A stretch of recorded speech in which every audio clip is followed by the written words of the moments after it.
কেন? হয়তো আমি ভ্রমণের সময় ভুল করলাম। সাহস করে ট্রেনের দরজা খুলে ভিতরে ঢুকলো। ট্রেনের ভেতরে আলো কম, সিটগুলো পুরনো এবং ধুলো মাখা। ঘুম ঘুম ভাব কাটাতে হবে এই ভেবে ভেবেই সে একটা সিটে বসে পড়ল। হঠাৎই তার পাশের সিটে বসা এক বৃদ্ধ লোককে সে দেখতে পেল।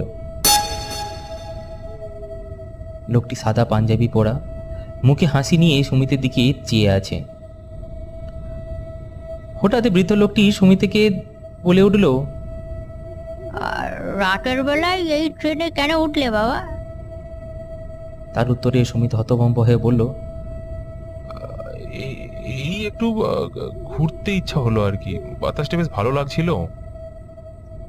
সুমিত অল্প মৃদু স্বরে জিজ্ঞেস করল, তা আপনি